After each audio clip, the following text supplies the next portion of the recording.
இன்று நாங்கள் திருவண்ணாமலையிலே என்னுடைய இலங்கை தமிழரசு கட்சியின் பணிமனையிலே திருவண்ணாமலை மாவட்டத்தை பிரதிநிதிப்படுத்துகின்ற தமிழரசு கட்சியினுடைய உள்ளாட்சி மன்றங்களின் முன்னாள் உறுப்பினர்கள் எல்லோரும் ஒன்று கூடி இங்கே ஒரு தீர்மானத்தை நாங்கள் எடுத்திருக்கின்றோம்.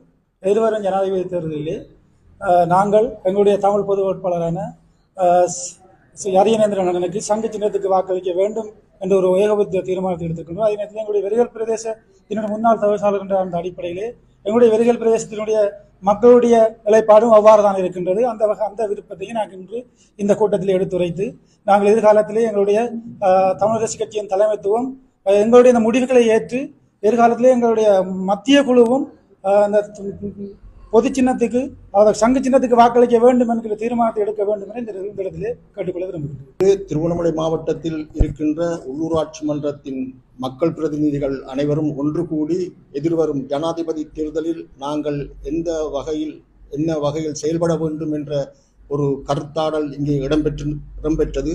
அந்த கருத்தாடலின் முடிவில் அனைத்து உள்ளூராட்சி மன்ற உறுப்பினர்களின் ஏகோபித்த விருப்பமாகவும் அந்தந்த கிராம மக்களின் விருப்பமாகவும் இருப்பது சங்கு சின்னத்துக்கு வாக்களிக்க வேண்டும் என்ற ஒரு விருப்பம் அனைத்து கிராமங்களிலும் அனைத்து மக்கள் பிரதிநிதிகள் எண்ணத்திலும் இருக்கின்ற அந்த கருத்தாடல் இங்கே ஓங்கி ஒழிக்கப்பட்டது. இன்று திருவண்ணாமலை மாவட்டத்தில் உள்ள உள்ளூராட்சி மன்ற உறுப்பினர்கள் அனைவரும் கூடியிருக்கிறோம். அடுத்து வரக்கூடிய ஜனாதிபதி தேர்தலிலே எத்தகைய நிலைப்பாட்டை நாங்கள் எடுக்க வேண்டும் என்று ஏறத்தாழ 2 மணி நேரம் ஆய்வு செய்தோம். அந்த ஆய்விலே அனைத்து உறுப்பினர்களும் தமிழருடைய பலத்தை தமிழ் தேசியத்தை எடுத்து காட்டுவதற்காக சங்குக்கே வாக்களிக்கணும் என்ற முடிவுக்கு வந்திருக்கின்றோம்.